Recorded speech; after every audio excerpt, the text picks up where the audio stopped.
Hey y'all, Jennah Sears, your favorite North Texas realtor. Thank you so much for coming back to hang out with me on Come Home with Jennah.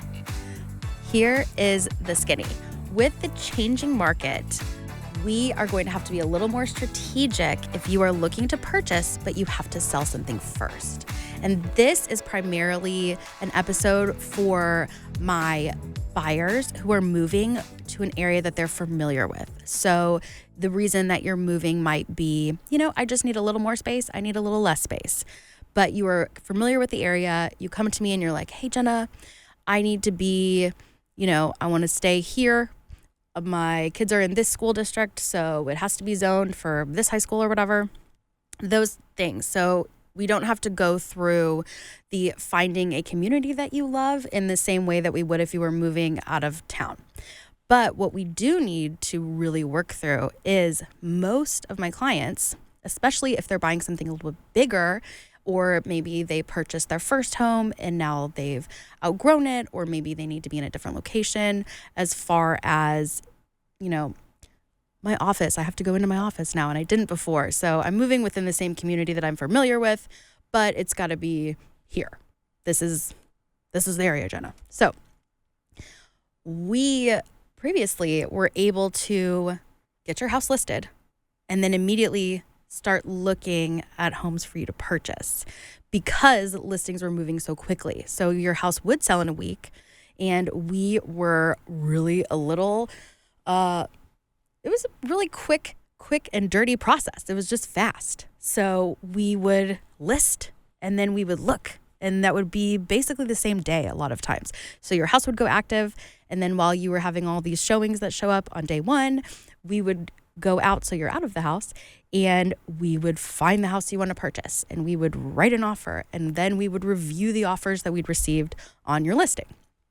Things are normalizing. They are stabilizing. This is good, but the process is going to give you a little more time. This is also good because now you get to think through what you're purchasing. You get to make repairs. You get to have a little more time, a little more thought, and you can be a little more specific about what you're looking for because you're probably not going to be homeless. So the thing that all of y'all dislike the most is that I'm going to tell you, until your house that we're selling is under contract, we are not going to be looking at what you're going to purchase. We can look at neighborhoods, we can look at areas. The only caveat to that is if you are going to build a home, so you're looking at new construction, either from the ground up, because then, time frame, it's going to change based on the size of the home, the speed and pace of the builder, all of these things. So fluid, it's all fluid. But if you know that you're going to be building, we can immediately start looking at houses. And honestly, we can immediately start looking houses, and we might not even list your house until, a few months prior. So if your build time takes a year, you can get under contract. And we start looking at the market, 6 months to closing date, 4 months to closing date. It really just depends on the time frame that the market is currently dictating. So that's different. If you are buying an existing home, you don't want to look the same day as you list because you are not going to be able to write a super competitive offer. I have had contracts get accepted with the contingency to sell the first house in order to purchase the second one. That we're still in the seller's market. So that exists.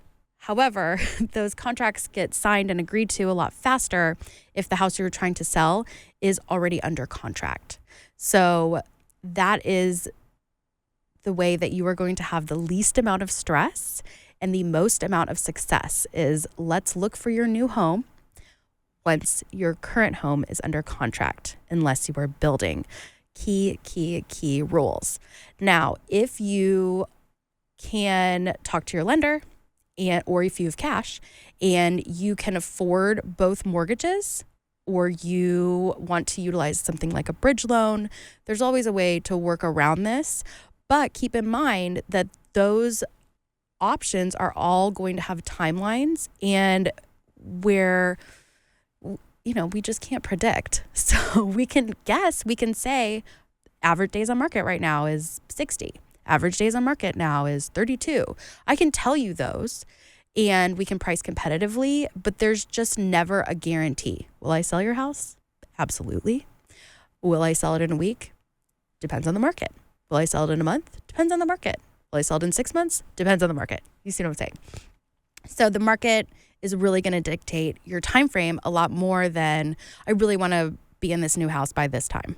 Okay, well, let's work on prepping and selling your first house first.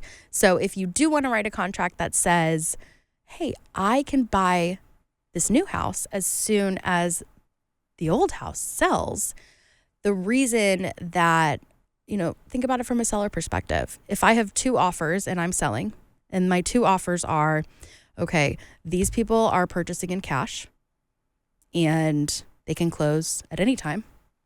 Or these people, they might have offered more or they might have terms that are more favorable to me as a seller, but they have to sell this house first.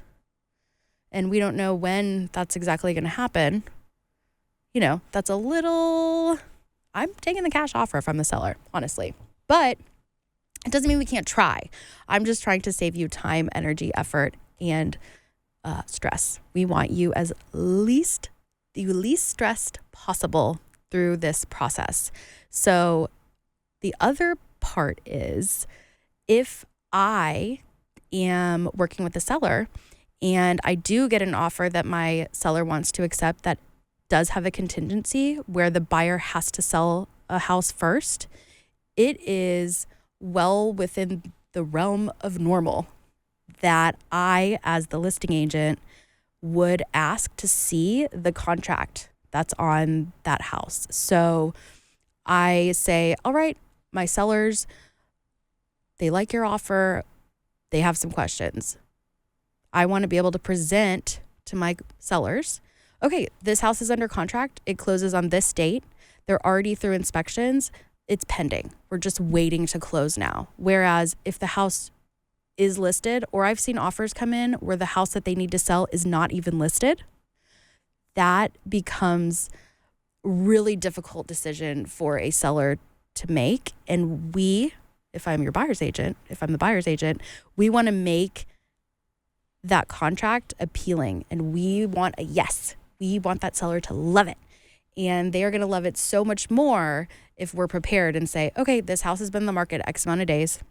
We expect it to sell on this day. Or this house has been on the market X amount of days. It has a contract that we've accepted. Here's that contract. You can look at it and you can look at the timeline. And then we're going to make the timeline fit for the purchase of this next home. That's going to make everybody feel like the transaction is going to go a lot easier.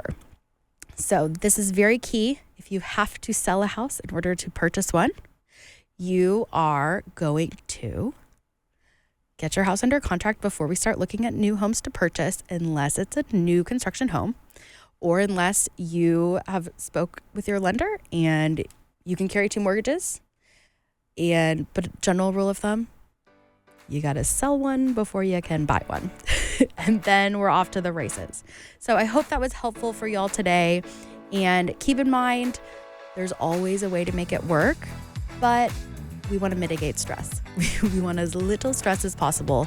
And there is a process and a way to do that where you're just going to feel really great the whole time. So, per usual, like, follow, share, all the things, and send me your questions. I love reading them. And I will hit a new episode where I answer them very soon. See y'all later. Bye.